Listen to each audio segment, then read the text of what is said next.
आविर्भाव महामहोत्सव है। आज के दिन राधा कुंड प्रकट हुआ था और राधा कुंड जो है नॉन डिफरेंट है श्रीमती राधा रानी से। राधा रानी वहाँ पे एक लिक्विड फॉर्म में है, तो it's a very auspicious day. तो श्रील रूप गोस्वामी उपदेशामृत में बताते हैं 9वें श्लोक में,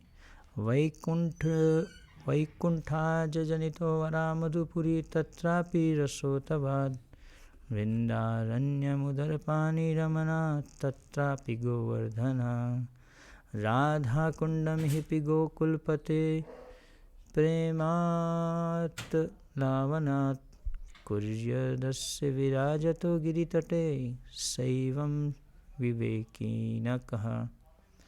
the holy place known as Mathura, ये तो कौन सी लैंग्वेज में लेके आ गए?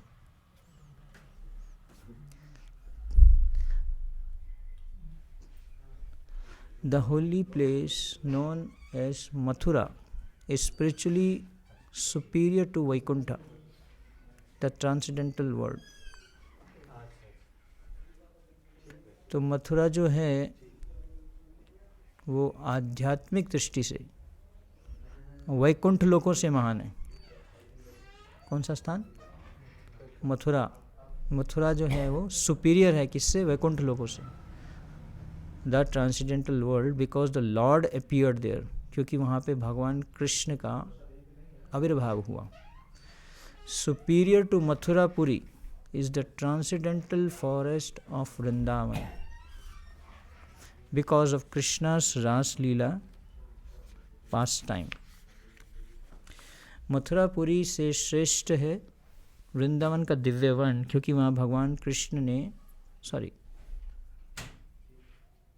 मथुरापुरी से श्रेष्ठ है वृंदावन का दिव्य वन, क्योंकि वहाँ भगवान कृष्ण ने रासलीला रचाई।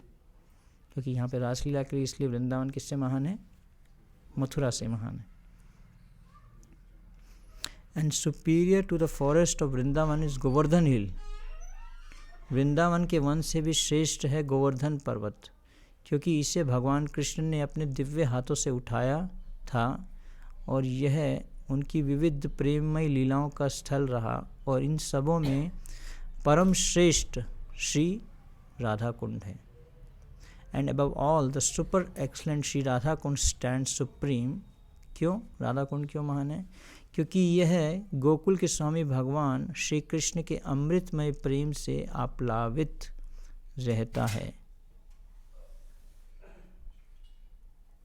Because it is overflooded with the ambrosial nectarian prem of the Lord of Gokul Shri Krishna. तब भला ऐसा कौन बुद्धिमान व्यक्ति होगा जो गोवर्धन पर्वत की तलहटी पर स्थित इस दिव्य राधा कुंड की सेवा करना नहीं चाहेगा? Where then is that intelligent person who is unwilling to serve this divine Radha Kund which is situated at the foot of Govardhan hill?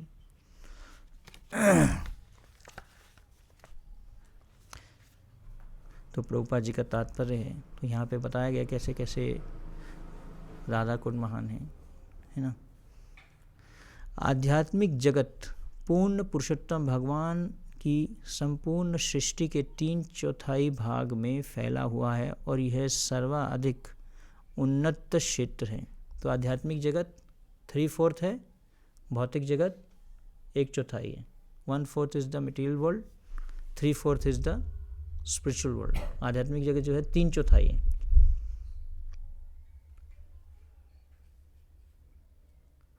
आध्यात्मिक जगत स्वभावतः भौतिक जगत से श्रेष्ठ है। आध्यात्मिक जगत जो है भौतिक जगत से श्रेष्ठ है, स्वभावतः, नेचुरली ऐसा है। इस भौतिक जगत में होते हुए भी आध्यात्मिक जगत वैकुंठ से श्रेष्ठ माना जाता है, क्योंकि मथुरा में साक्षात श्री भगवान स्वयं प्रकट हुए थे। वृंदावन के भीतरी जंगल मथुरा से श्रेष्ठ माने जाते हैं, क्योंकि इसमें ऐसे 12 वन, 12 वन हैं, जैसे ताल वन, मधुवन, बहुला वन इत्यादि, जो भगवान श्री कृष्ण की विविध लीलाओं के लिए प्रसिद्ध है।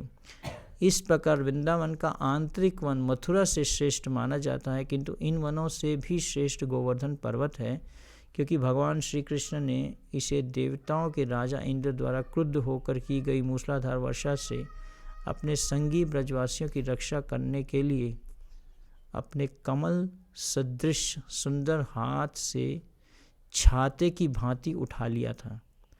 गोवर्धन पर्वत पर ही भगवान श्री कृष्ण अपने गोप मित्रों के साथ गायें चराते थे और वहाँ पर वे अपनी प्रियतमा श्री राधा से मिला करते थे और उसके साथ प्रेममय लीला करते थे। गोवर्धन पर्वत की तलहटी पर स्थित राधा कुंड इन सबों से श्रेष्ठ है, क्योंकि यह वही स्थान है जहाँ भगवान श्री कृष्ण का प्रेम उफनता रहता है। उफनता रहता है मतलब is to period because there is a love of Krishna overflows. उच्च कोटि के भक्त राधा कुंड में निवास करना अधिक पसंद करते हैं, क्योंकि यह स्थान भगवान श्री कृष्ण तथा राधा रानी के पारस्परिक सनातन प्रेम व्यापार की अनेक स्मृतियों का स्थल है। Advanced devotees prefer to reside at Radhakund because this place is the site of many memories of the eternal loving affairs between Krishna and Radha Rani. Rati Vilas. In Chaitanya Charitamrita Madhya Leela, it is stated that when Shri Chaitanya Mahaprabhu first visited the area of Vrajabhumi, he could not at first find the location of Radhakund. Shri Chaitanya Charitamrita मध्य लीला में कहा गया है कि जब श्री चैतन्य महाप्रभु ने सर्वप्रथम वृंदावन की भूमि के दर्शन किए तो वे आरंभ में राधा कुंड के स्थान का पता नहीं लगा पाए। इसका अर्थ यह है कि श्री चैतन्य महाप्रभु वास्तव में राधा कुंड के सही स्थान की खोज में थे। अंत में उन्हें वह पवित्र स्थान मिल गया जहाँ पर एक छोटा सा तालाब था। उन्होंने इस छोटे से तालाब में स्नान किया और अपने भक्तों को बताया कि यही वास्तव में राधा कुंड है। बाद में भगवान श्री चैतन्य के भक्तों द्वारा इस ताल की खुदाई करवाई गई, जिनमें 6 गोस्वामी यथारूप तथा श्रील रघुनाथ दास गोस्वामी आदि प्रमुख थे। इस समय वहाँ पर राधा कुंड नाम से एक विशाल सरोवर है। श्रील रूप गोस्वामी ने राधा कुंड के अत्यधिक महत्व प्रदान किया है, क्योंकि श्री चैतन्य महाप्रभु इसे खोज निकालना चाहते थे। तब ऐसा कौन होगा जो राधा कुंड को छोड़कर अन्यत्र निवास करना चाहे? दिव्य बुद्धि से युक्त कोई भी व्यक्ति ऐसा करना नहीं चाहेगा। लेकिन राधा कुंड के महत्व को ना तो अन्य वैष्णव संप्रदाय वाले समझ सकते हैं और ना ही भगवान श्री चैतन्य महाप्रभु की भक्ति में अरुचि रखने वाले लोग ही राधा कुंड के आध्यात्मिक महत्व तथा उसकी दिव्य प्रकृति को समझ सकते हैं। इस प्रकार राधा कुंड मुख्यतः गौड़िया वैष्णवों द्वारा पूजित है, जो भगवान श्री कृष्ण चैतन्य महाप्रभु के अनुयायी हैं। तो ये प्रभुपाद जी का परपोट है। तो राधा कुंड जो है is very dear to Krishna and Shrimati Radha Rani. Radha Kund जो है किसको बहुत ज़्यादा पसंद है? भगवान कृष्ण को, क्योंकि राधा रानी वहाँ स्वयं लिक्विड फॉर्म में है, पानी के रूप में है, जल के रूप में है। तो इसमें जो कथा आती है क्या कि कैसे भगवान श्री कृष्ण ने एक बैल को मारा था, बैल का वध किया था। वो राक्षस जो है बैल के रूप में आया था। तो उसको जब वध किया तो श्रीमती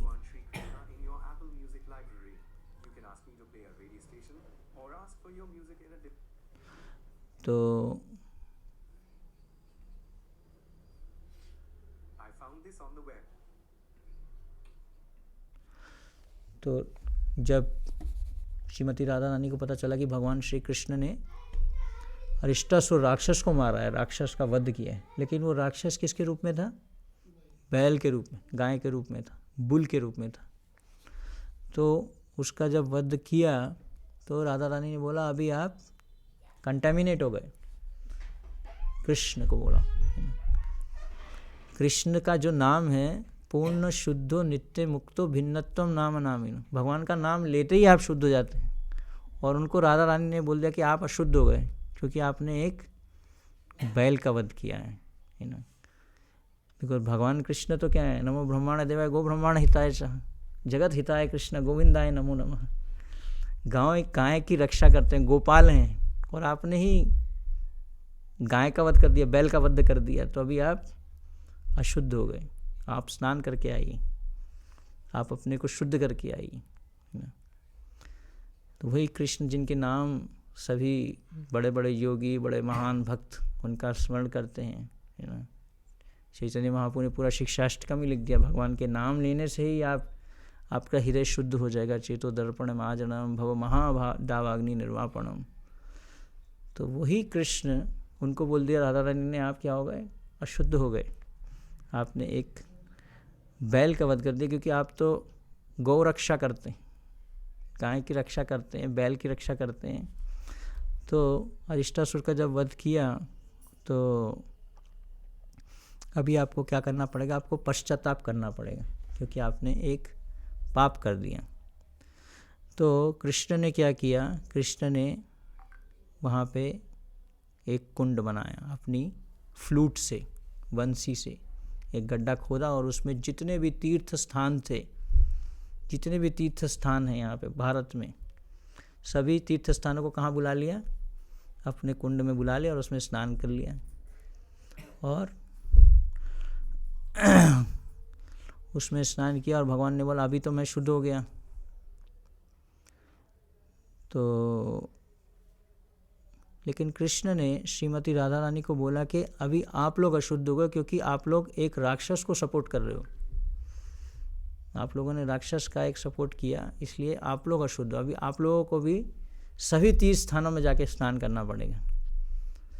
तो श्रीमती राधा रानी ने अपना कंगन निकाला, कंगन से एक कुंड बना दिया, और मानसी गंगा से सभी सखियों ने क्या किया, जल इकट्ठा करना चालू किया और कुंड में डालना चालू कर दिया। और उसमें श्रीमती राधा रानी स्नान करने के लिए जैसी जा रही थी, तो वहाँ पे जितने भी तीर्थ स्थान शाम कुंड में आए थे, तो सब लोग तैयार हो गए, खड़े हो गए, बोले हम भी आपके कुंड में आएंगे, हमें भी अपने कुंड में ले लो। तो सारे के सारे जितने भी तीर्थ स्थान जिनको भगवान कृष्ण ने बुलाया था, वो सारे के सारे कहाँ चले गए, राधा कुंड में चले गए। और फिर उसमें श्रीमती राधा रानी ने इस प्रकार से स्नान किया। तो इसलिए ये जो राधा कुंड जो है वो अभिन्न है श्रीमती राधा रानी से, और श्याम कुंड भगवान कृष्ण से अभिन्न है। तो बहुत पवित्र स्थान है। तो पूरा का पूरा वृंदावन जो है पहले लुप्त हो गया था 5000 साल पहले। तो 500 साल पहले स्वयं भगवान चैतन्य महाप्रभु ने 6 गोस्वामियों को भेजा इस लुप्त वृंदावन में अलग अलग स्थानों को ढूंढने के लिए, कहाँ पे क्या है। तो इसी प्रकार से रूप गोस्वामी ने जैसे गोविंद देव मंदिर में गोविंद देव जी की स्थापना की, और सनातन गोस्वामी ने मदन मोहन मंदिर की स्थापना की। उसी प्रकार से स्वयं चैतन्य महाप्रभु ने इस कुंड को ढूंढा, सर्च किया, और बोला कि यही स्थान है जहाँ पे राधा कुंड है। और उसमें छोटा सा था पहले, तो नीचे अगर आप इसका जब खोला जाता है, उसकी सफाई होती है, तो बिल्कुल नीचे आप देखेंगे एक छोटा सा कुंड है।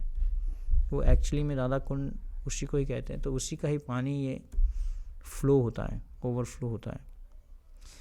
तो आज के दिन, बहुलाष्टमी के दिन लोग जाते हैं वहाँ पे, स्नान करते हैं राधा कुंड में, और प्रार्थनाएं करते हैं श्रीमती राधा रानी को।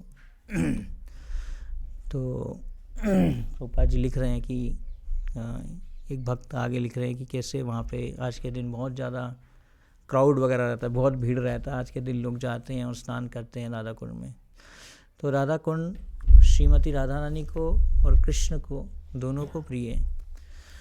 तो कई लोग इसमें क्वेश्चन करते हैं कि क्या हमें राधा कुंड में स्नान करना चाहिए या नहीं करना चाहिए, है ना।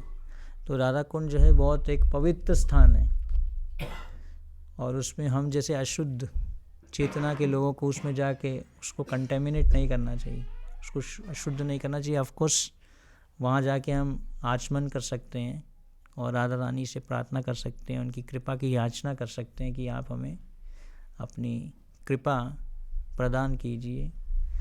तो भक्ति सिद्धांत सरस्वती ठाकुर भी इस पे बहुत कड़क थे कि जैसे यहाँ पे तो प्रभुपाद जी बिल्कुल लिख रहे हैं कि क्योंकि राधा कुंड तो इतना ऊंचा स्थान है, वहाँ पे जाके हमें वहाँ पे ही वास करना चाहिए, वहाँ पे रहना चाहिए और स्मरण करना चाहिए, भगवान के अलग अलग लीलाओं का स्मरण करना चाहिए। लेकिन ये भगवान के बहुत उच्च कोटि के भक्तों के लिए है ना। अगर हम वहाँ पे जाएंगे तो हम अपराध भी कर सकते हैं, गलत विचारधारा रख सकते हैं। जब तक हमारे अंदर में भौतिक चेतना है हमारे अंदर में, तब तक हम ऐसे पवित्र स्थानों में जाके उनका आज के दिनों का हमें फ़ायदा उठाना चाहिए। ज़्यादा जैसे ज़्यादा हमें भगवान नाम करना चाहिए और कथा श्रवण करना चाहिए, शास्त्र पढ़ने चाहिए, जिससे हमारा जो दूषित हृदय है वो शुद्ध हो सके। फेस्टिवल्स जो होते हैं इसमें उद्देश्य होता है कि ज़्यादा से ज़्यादा हम उस दिन कृपा होल सेल में अवेलेबल रहती है ज़्यादा से ज़्यादा, तो उस दिन में ज़्यादा से ज़्यादा भजन पे ध्यान देना चाहिए। रेगुलर क्रियाओं को करते हुए बेसिक जो हैं उतना करना चाहिए और उसके अलावा हमें अपने भजन को स्ट्रॉन्ग करना चाहिए ऐसे दिनों में। सिर्फ जस्ट स्थान पे जाके और स्नान करना ठीक है, गलत नहीं है, लेकिन मेन चीज़ है कि अपने हृदय को प्यूरिफाई करना, ये ज़्यादा इम्पोर्टेंट है।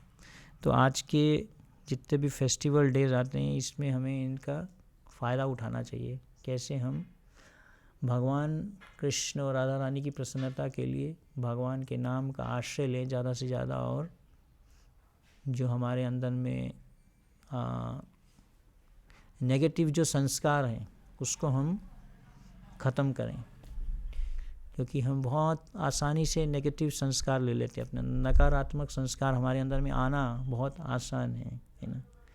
Negativity sticks more stronger than the positivity. गलत चीज़ें जो हमारे मन में बहुत जल्दी बैठ जाती, लेकिन अच्छी चीज़ें नहीं बैठती, तो उसके लिए बहुत मेहनत करनी पड़ती। गंदगी को निकालना यही सबसे महत्वपूर्ण है। इसलिए भगवान ने अपना नाम दिया। उनके नाम के द्वारा हम कैसे अपने दूषित कलुषित हृदय को साफ कर सकते हैं, जिसमें काम क्रोध लोभ मोह मद मत्सर्य ये सब है। तो इसलिए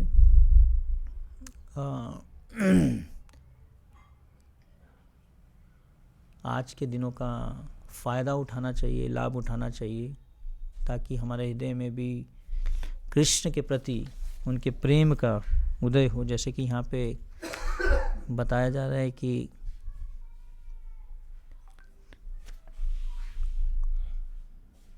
जो राधा कुंड जो स्थान है, यहाँ पे कृष्ण का जो प्रेम है वो क्या है, ओवरफ्लो करता है। जैसे दूध होता है, दूध जब बॉईल होता है तो ओवरफ्लो कर देता है, गिर जाता है। तो उसी तरह से राधा कुंड एक ऐसा स्थान है जहाँ पे भगवान कृष्ण का हृदय ओवरफ्लो करता है, क्योंकि because Radha Rani is very dear to Krishna. क्योंकि राधा रानी जो हैं कृष्ण को बहुत प्रिय हैं, है ना। क्योंकि राधा रानी कृष्ण के सेवा में अपने मन को लगा के रखती हैं। कृष्ण कैसे मुझसे सेवा कराना चाहते हैं, वैसे वो कृष्ण के हृदय को समझते हुए जो है सेवा करती हैं श्रीमती राधा रानी। तो इसलिए राधा रानी जो है कृष्ण को बहुत प्रिय है। इसलिए राधा रानी का जो कुंड है वो भी कृष्ण को बहुत प्रिय है। तो इसलिए इन स्थानों पे जब हम जाते हैं तो हमें वहाँ की जो आध्यात्मिक एनर्जी है उसको हमें क्या करना चाहिए, उसको एब्जॉर्ब करना चाहिए, उसको अपने अंदर में उस शक्ति को, उस आध्यात्मिक एनर्जी को प्राप्त करना चाहिए। कैसे, ज़्यादा से ज़्यादा नाम श्रवण, नाम जप करके या उस स्थान के बारे में सुन के। कई लोग इन स्थानों पे जाते हैं लेकिन जस्ट एक क्रिया करके आ जाते हैं, एक्टिविटी करके आ जाते हैं, जाते हैं और बस थोड़ा घूम के और साइट सीइंग जिसको कहते हैं। ये स्थान जो है साइट सीइंग के लिए नहीं है, सिर्फ जाना, घूमना और फिर आ जाना, उसके लिए नहीं है ये स्थान। इन स्थानों में जाने का मेन उद्देश्य है कैसे हम अपने अंदर में भगवान के प्रति, कृष्ण के प्रति प्रेम को बढ़ाएं, है ना। ये मेन उद्देश्य है इन स्थानों पे जाने का। राधा कुंड तटे कालिंदी तनया तीरे चवंशी बटे। तो जैसे 6 गोस्वामी थे, वो इन स्थानों पे रहे, लेकिन उन्होंने वृंदावन में रह के सिखाया कि हमें कैसे धाम में रहना चाहिए, है ना। तो धाम में जो है बिल्कुल सरल तरीके से हर एक भक्त को रहना चाहिए, और ज़्यादा से ज़्यादा हमारा जो ध्यान है वो भजन में ज़्यादा लगना चाहिए। इसलिए धाम जो है हमें क्या करता है, असिस्ट करता है, हमें हेल्प करता है भक्ति करने के लिए। यहाँ पे आसान है भगवान के नाम को लेना, भगवान को स्मरण करना, रादर देन आप किसी शहर में बैठे हो, दिल्ली जैसी सिटी में या बॉम्बे जैसी सिटी में, वहाँ पे स्मरण करने में और धाम में रह के स्मरण करना बहुत आसान है। यहाँ पे हर जगह आपको भगवान कृष्ण का नाम सुनाई देगा, कोई राधे राधे बोलेगा, कोई कृष्णा बोलेगा। तो इसलिए यहाँ पे भगवत भक्ति करना आसान है भक्तों के संग में। लेकिन तो इसलिए इसका हमें फ़ायदा उठाना चाहिए कि जब भी हमें ये मौका मिला है, अपॉर्चुनिटी मिली है, तो इसका हमें ज़्यादा से ज़्यादा फ़ायदा उठाना चाहिए। यहाँ पे सिर्फ हमारा उद्देश्य धन कमाना नहीं होना चाहिए। यहाँ पे नाम धन, गोलोकेरा प्रेम धन, भगवान के प्रेम धन को प्राप्त करना, भगवान की भक्ति को बढ़ाना, ये उद्देश्य हमारा होना चाहिए। तो इसलिए जब हम इन स्थानों पे जाते हैं तो हम राधा रानी कृष्णा की कृपा की याचना करते हैं, उनसे प्रार्थना करते हैं कि कैसे हमें कृष्ण के प्रति हमारा प्रेम बढ़े, है ना, कृष्ण के प्रति हमारी भक्ति बढ़े, कृष्ण का हमारा स्मरण बढ़े, ये उद्देश्य है।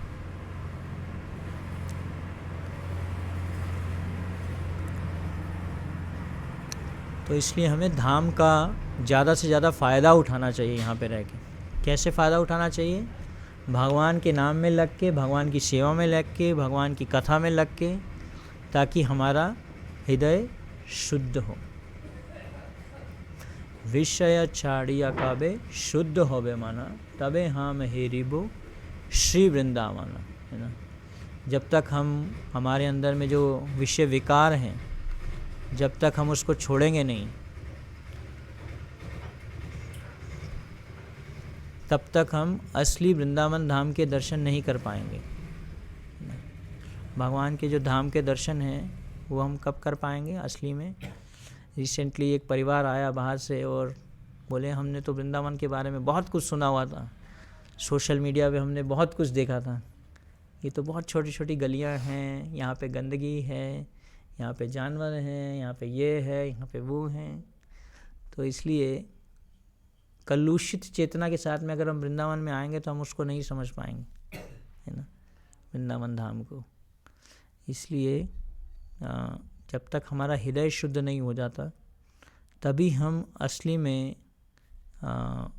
भगवान के धाम को समझ सकते हैं, भगवान की लीलाओं को समझ सकते हैं, भगवान के नाम को समझ सकते हैं। तो इसलिए धाम में आए हैं तो धाम में रहते हुए हमें धाम का फ़ायदा उठाना चाहिए जब तक हमें ये कृपा प्राप्त हुई है, क्योंकि यहाँ पे इतनी आसानी से कोई भी रह नहीं सकता धाम में, वृंदावन धाम में। और यहाँ पे हर एक जीव जो है उसका हमें आदर करना चाहिए, चाहे वो कोई मनुष्य के शरीर में है, चाहे वो जानवर के शरीर में है, चाहे वो कुत्ते के शरीर में है, चाहे वो बंदर के शरीर में है, सभी का जो है हमें आदर करना चाहिए। उनको भौतिक चेतना से नहीं देखना चाहिए। सभी के सभी जो हैं यहाँ पे महान भक्त के रूप में ही हैं ना, चाहे वो पेड़ है यहाँ पे, तो कुछ भी हम यहाँ देखते हैं तो उसके लिए हमारी चेतना क्या होनी चाहिए, शुद्ध होनी चाहिए, हमारा हृदय शुद्ध होना चाहिए। और धाम में हमें अपराधों से बचना चाहिए। जैसे यहाँ धाम में एक भगवान का नाम, उसके 1000 फल मिलते हैं, उसी प्रकार से धाम में अगर हम कोई अपराध करते हैं तो उसका भी 1000 टाइम उसका रिएक्शन आता है हमारे ऊपर में, उसका प्रभाव पड़ता है हमारे ऊपर में। इसलिए इस बात का हमें ध्यान रखना चाहिए कि हम कोई अपराध ना करें, स्पेशली वैष्णव अपराध से बचना चाहिए। धाम में किसी भी भक्त के प्रति हमें गलत भावना नहीं रखनी चाहिए। गलत बोलना तो दूर की बात है, मन में भी गलत भावना नहीं होनी चाहिए किसी भक्त के बारे में, किसी भी जीव के बारे में, उसके बारे में गलत बात सोचना। और यहीं धाम में रहते हुए अगर हम किसी के बारे में अच्छा सोचते हैं, किसी के लिए प्रार्थना करते हैं, तो उसका फल भी 1000 गुना ज़्यादा मिलता है। तो इसलिए धाम में ये बहुत महत्वपूर्ण है कि हम ये प्रिकॉशन रखें। इसलिए हमारे आचार्य बताते हैं धाम, किसी भी धाम में जाते हैं उसमें 3 दिन से ज़्यादा नहीं रहना चाहिए, क्योंकि 3 दिन के बाद में 100% चांस है कि हम वहाँ के लोगों को सस्ता लेने लग जाएंगे। उनको समझेंगे कि ये फैमिलियर हो जाएंगे उनके साथ में, है ना, उन सबको सस्ता लेंगे। तो जीवन में ये ध्यान रखना चाहिए कि हमें जब कोई मौका मिलता है, भक्तों का संग मिलता है और भगवान का नाम करने को मिलता है, तो इसको हमें सस्ता नहीं लेना चाहिए। इसको हमें बहुत वैल्यू करना चाहिए, इसके प्रति हमें कृतज्ञ होना चाहिए, ग्रेटफुल होना चाहिए कि हमें ऐसा मौका मिला कि हम भगवान के धाम में आके रह रहे हैं। भक्तों इस पर सोचना चाहिए, रोज़ 5 मिनट इस पर विचार करना चाहिए, लिखना चाहिए इसके ऊपर, भगवान को धन्यवाद देना चाहिए, कृष्ण को धन्यवाद देना चाहिए, भक्तों को धन्यवाद देना चाहिए कि कैसे उनकी कृपा से हमें ये एक मौका प्राप्त हुआ है धाम में रहने का। तो सिर्फ धाम में रहना, अगर हम कहीं प्रचार करने भी जाते हैं, हम कहाँ से आए हैं, तो हम बोलते हैं हम वृंदावन धाम से आए हैं, तो हमें बड़ा अच्छा लगता है, लोग हमें जब रिस्पेक्ट करते हैं। लेकिन वृंदावन धाम में रह के अगर हम सुअर और बंदर की तरह रहेंगे तो फिर यहाँ पे रहने का कोई फ़ायदा नहीं है, फिर आपको बाहर चले जाना चाहिए। इसलिए प्रभुपाद जी नहीं चाहते थे कि भौतिक चेतना के साथ में यहाँ पे आके हम रहें, सिर्फ हम यहाँ पे सेवा के रूप में रहें। जो भी हम यहाँ पे कुछ करें, धाम जो है ये सेवा करने के लिए स्थान है भगवान की और भक्तों की। यहाँ पे जो भी व्यक्ति आ रहा है वो राधा रानी का गेस्ट है, राधा रानी के द्वारा भेजा गया है, उसका अतिथि है, उसका आदर सत्कार करना हमारा कर्तव्य है। तो किसी भी व्यक्ति या किसी व्यक्ति विशेष के प्रति ऐसा हमें दोष, उसके बारे में विचार करना, नेगेटिव सोचना, ये इससे हम अपनी भक्ति को नष्ट कर लेंगे। इसलिए हमारे एक आचार्य थे जो वृंदावन धाम में कई साल रहे और फिर वो यहाँ से कहाँ चले गए, मायापुर चले गए। तो क्योंकि मायापुर में ऐसा बोला जाता है कि चैतन्य महाप्रभु अपराध नहीं लेते, वृंदावन में तो तुरंत एक गलती की आपने, तुरंत उसका आपके ऊपर में अपराध का प्रभाव पड़ेगा, है ना, भक्ति पूरी नष्ट हो जाएगी, नाम में जो टेस्ट है, नाम में जो रुचि है वो ख़त्म हो जाएगी। तो इसलिए ये बहुत महत्वपूर्ण है कि हम धाम में रहते हुए वैष्णव सदाचार का पालन करें और उसके साथ साथ हर एक जीव को यहाँ पे आदर देने का प्रयास करें। तो सकले सम्मान कोरिते शकति देहो नाथ जथा जथा तबे तो गायब हरिनाम सुखे अपराध हो बेहता। तो ये एक बहुत बड़ा डेंजर है यहाँ पे रहने का, कि इसलिए प्रभुपाद जी बोलते हैं यहाँ पे इतने सारे बंदर इसलिए हैं क्योंकि ये सारे के सारे पहले क्या थे, महान भक्त थे जिन्होंने कुछ गलती करी और बंदर बन गए अगले जीवन में। तो पता नहीं अगले जीवन में हम क्या बनेंगे अगर हम कोई गलती करते हैं यहाँ पे, तो उसका रिएक्शन है, बहुत हैवी रिएक्शन है। ऐसा नहीं है कि हम इसको बस धाम में आ गए और बस हम जो मर्जी करें, मस्ती करें, है ना। नल कुबेर और मणिग्रीव की कथा तो आपको पता ही है, कैसे वो नग्न नहा रहे थे और वहीं से नारद मुनि की फ़्लाइट जा रहे थे। नारद मुनि ने तुरंत उनको शाप दिया, लेकिन वो शाप जो था उनको एक कृपा के रूप में परिवर्तित हुआ। तो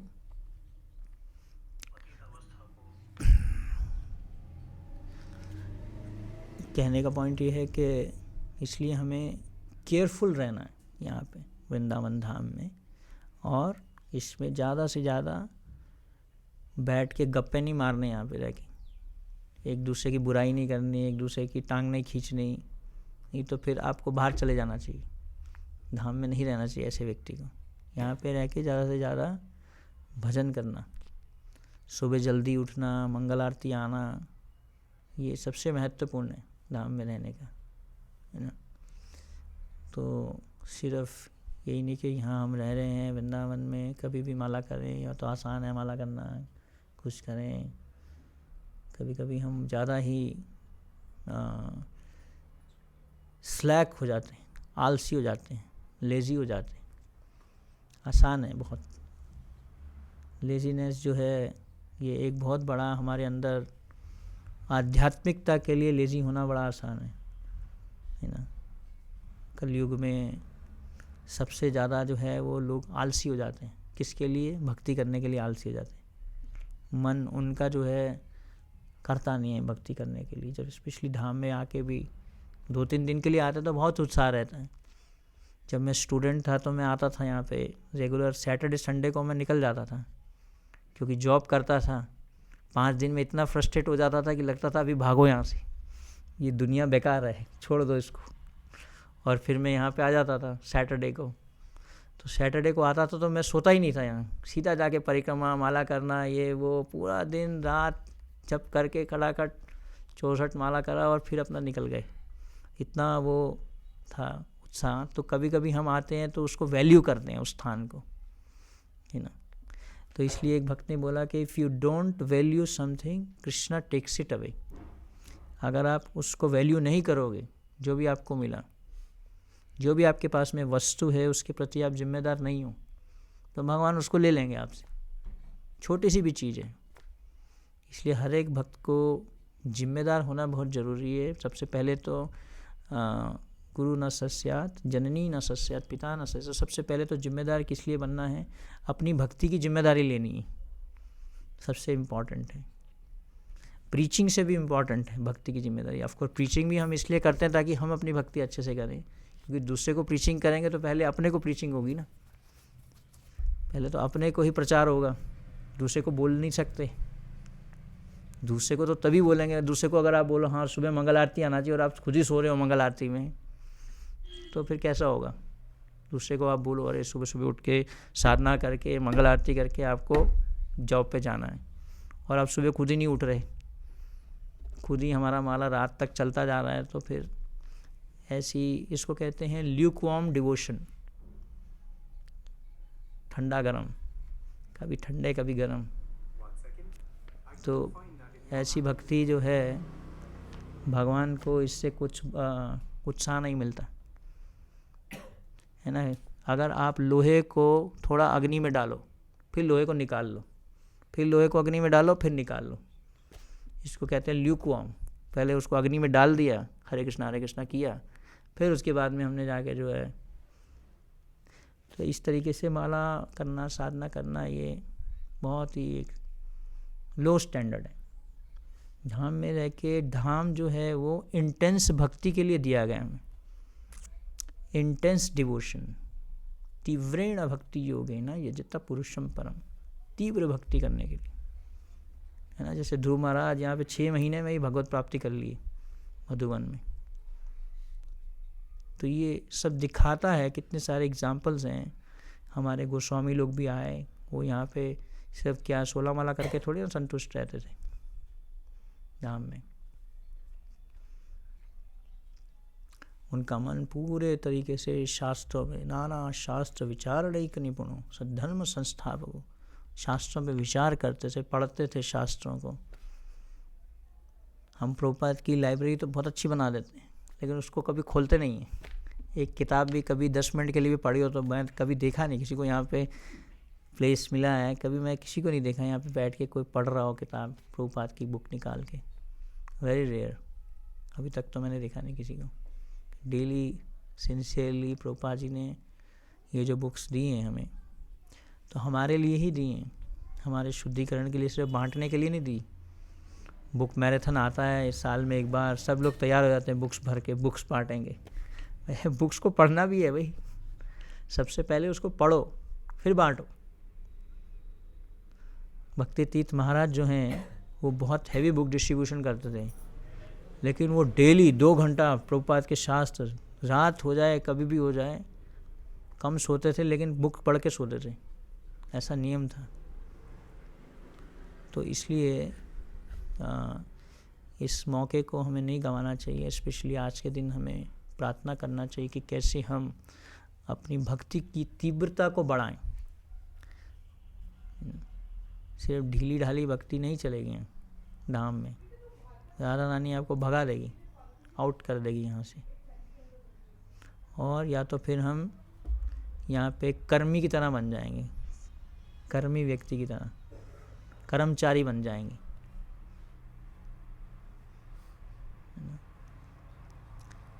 तो यहाँ पे हर एक व्यक्ति का पालन कृष्ण राधा रानी स्वयं करते हैं, इस पे श्रद्धा रखते हुए।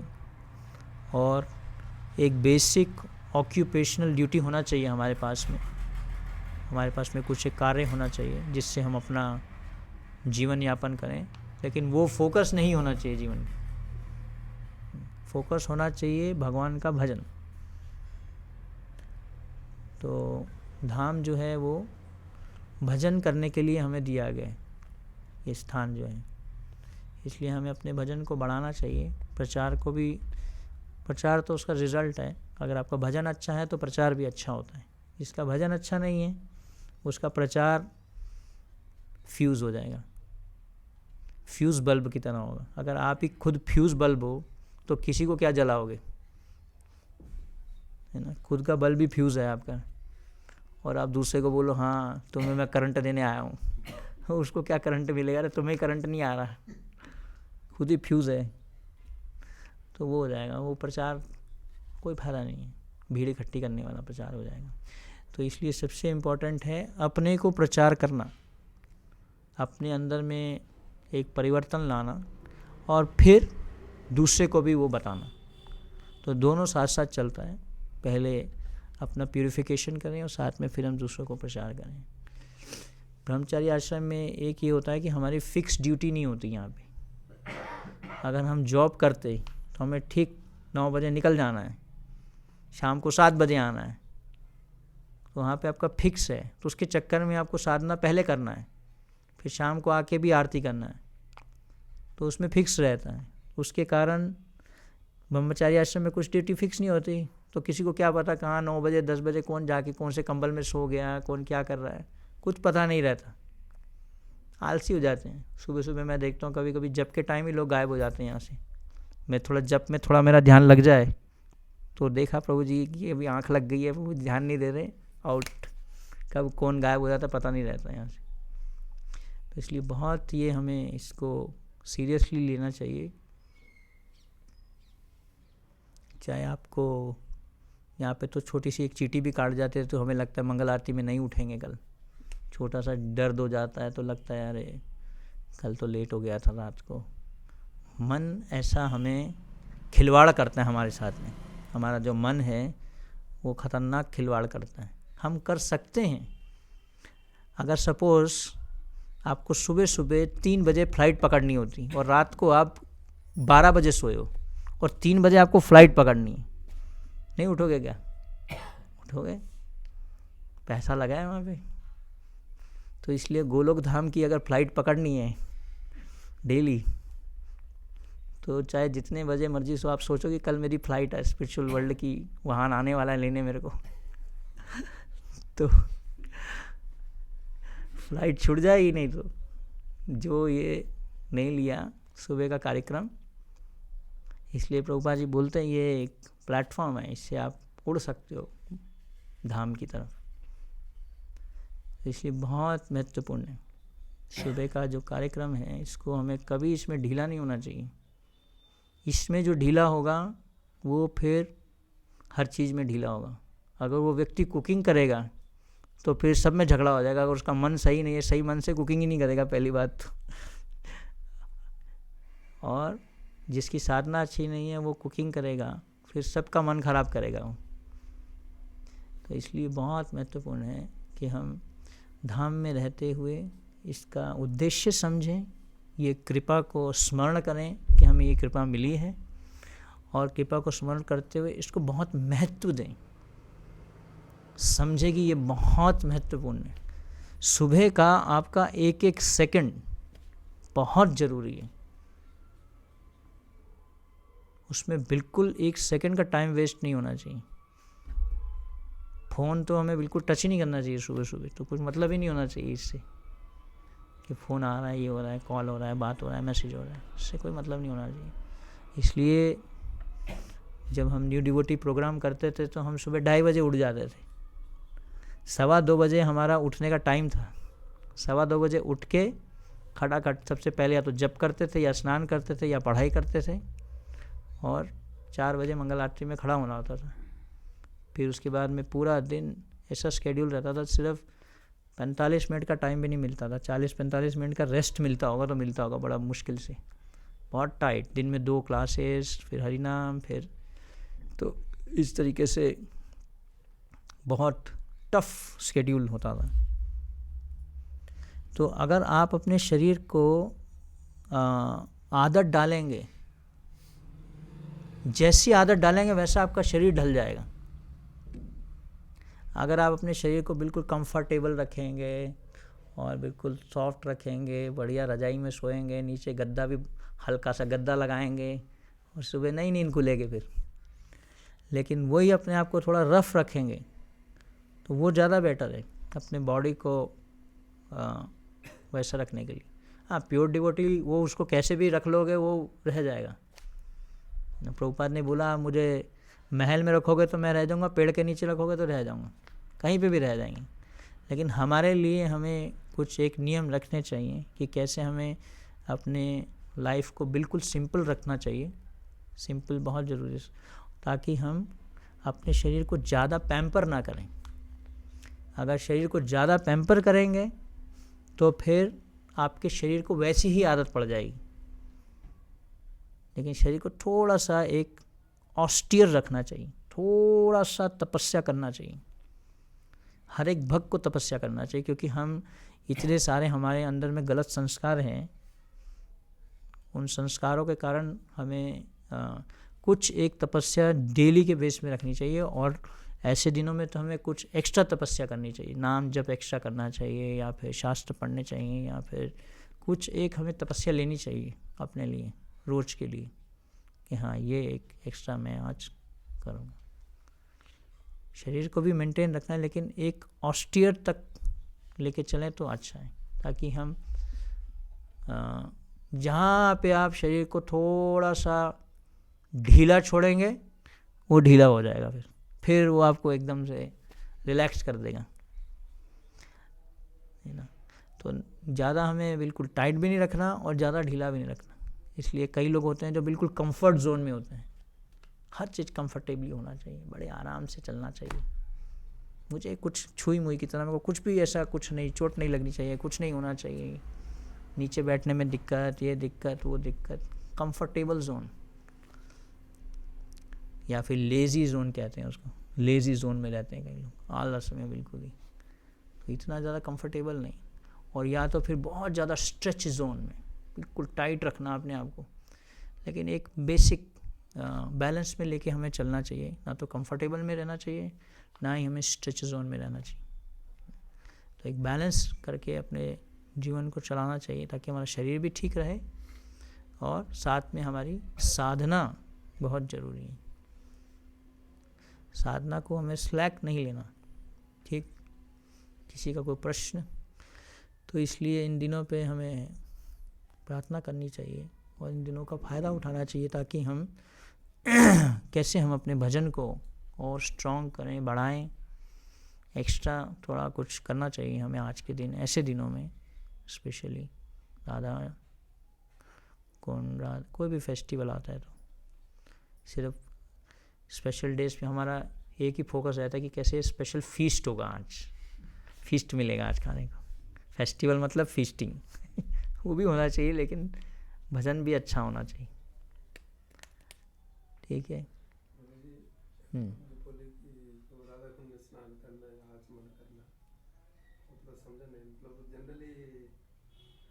प्रभुपाद जी कई सारे डिसाइपल है कि आसमान करके आते हैं, कुछ लोग स्नान करके आते हैं, ज़्यादा महत्व में क्या है? ये डिपेंड करता है आप अपने को किस लेवल पे समझते हैं। अगर कोई अपने को बहुत महान समझता है तो ठीक है, वो करे स्नान उसमें जाके। प्रभुपाद रेकमेंड नहीं किए इसको ऐसा करने के लिए। It should be respected, Radha Rani should be respected. तो आचमन करना इज़ इक्वल टू स्नान एक्चुअली। उसमें आचमन करना इक्वल टू स्नान करने के ही बराबर है, वो भी स्नान ही माना जाता है आचमन करना भी। तो ठीक है, कई लोग करते हैं उसको बहुत। तो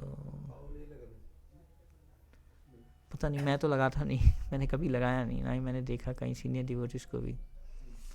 लेकिन कोई बहुत हैं जो बहुत भजन में परिपक्व हैं तो कर सकते हैं ऐसे। Yes bro. जैसे श्यामकुंड में सारे तीर्थ उपस्थित थे, सारे तीर्थ का जल उपस्थित थे, तो राधा रानी ने वहीं पे भी स्नान करके प्यूरिफाई हो सकते थे, राधा रानी क्यों नहीं है? राधा को शादी ये भी है मालूम। हाँ, एक वो जहाँ पे मिलता है दोनों मिलते हैं। तो नहीं, ये तो बड़ा एक लॉजिकल क्वेश्चन है। I don't know, I have no idea about this question कि राधा रानी ने शाम कुंड में स्नान क्यों नहीं किया है। हाँ, स्विमिंग किए थे।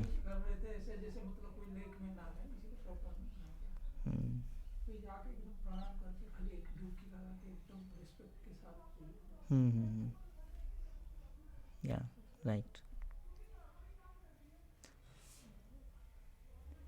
तो why did Radha Rani did not take bath in Shyam Kund? Shyam Kund तो बना, लेकिन Shyam Kund, you know this answer? like man बोलते राधा रानी का मान में, अभी she doesn't want to, she is like angry mood to, angry mood मान के कारण। मान में है तो फिर वो अलग से करेंगे, तो आपको बोलना नहीं चाहिए। हाँ, ये तो है, मान किया उन्होंने। पास्ट टाइम उसके बाद कैसे चलेगा बोला लीला। हाँ राइट। एक बार एक भक्त बता रहे थे कि अगर राधा रानी को प्रसन्न करना है तो शाम कुंड में स्नान करो, और कृष्णा को प्रसन्न करना है तो राधा कुंड में स्नान करो। तो दोनों में ही करने के लिए बोलते हैं एक्चुअली में। तो कई लोग दोनों में ही करते हैं, तो वैसा है। लेकिन ये इम्पॉर्टेंट है कि कई लोग उसमें जाके स्विमिंग कर रहे थे, प्रभुपाद जी ने इसलिए उनको मना किया था कि इसमें स्विमिंग नहीं करना। ऑफ कोर्स हम किसी भी होली रिवर में जाते हैं, जैसे गंजीज में या जमुना जी में भी, उसमें स्विमिंग मतलब मजा खेलना उसमें जैसे हो जाए, उसके लिए मना किया था। लेकिन ऐसे बोल रहे हैं कि उसमें आपने एक डुबकी लगाई, स्नान किया और आगे प्रार्थना करिए, जस्ट एज ए सर्विस। तो फिर सेवा भाव में, भोग भाव में नहीं, वो इम्पोर्टेंट है प्रिंसिपल। ठीक है। यस प्रभु। जैसे अगर कोई भक्त अगर यहाँ पर भक्ति सही से नहीं कर रहा है, बोले उसको धाम में नहीं रहना चाहिए। नहीं रहना चाहिए। तो जैसे धाम में बंदर है, चिड़िया, सब जानवर, लोग बोलते हैं भगवान जी के प्रिय हैं। तो अगर कोई किसी भी तरीके से भगवान के धाम में अगर आ रहा है तो वो बाहर जाएगा तो वो तो और भी डिग्रेड ही ना होगा। मेरा संग में रहेगा, संग में रहे। मैंने ये नहीं बोला धाम से बाहर जाना चाहिए, मैंने ये बोला है कि हमें जो कुछ मिला है उसको हमें वैल्यू करना चाहिए। हर एक, ये नेचुरल है कि हमारी भक्ति स्लैक होती है, ढीली होती है जब हमारे पास संग नहीं होता।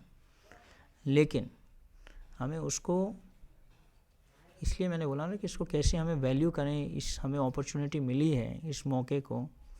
तो अगर कोई ढीली भक्ति कर भी रहा है तो उसको और अच्छा करें, उसको बढ़ाएं, इम्प्रूव करें। ये कहा जा रहा है कि अपनी भक्ति को इम्प्रूव करें आप, इसको इम्प्रूव करने के लिए बोला जा रहा है बेसिकली। उसको वैल्यू करें, जो आपको मिला है, नाम, भगवान के भक्तों का संग, उसको वैल्यू किया जाए, रादर दैन एक जस्ट धाम में रह रहे हैं बस। लेकिन धाम में रह के क्या कर रहे हैं वो इम्पोर्टेंट है। तो भजन अच्छे से करें, मतलब हाँ, अगर नहीं कर पाता तो फिर वो अपने आप, ये तो भगवान डिसाइड करेंगे क्या करना है, या जो भी उसके अथॉरिटीज़ हैं उनके ऊपर है। ठीक, हरे कृष्णा। श्रील प्रभुपाद की जय। राधा कुंड महामहोत्सव की जय। ताई गौर प्रेमानंद।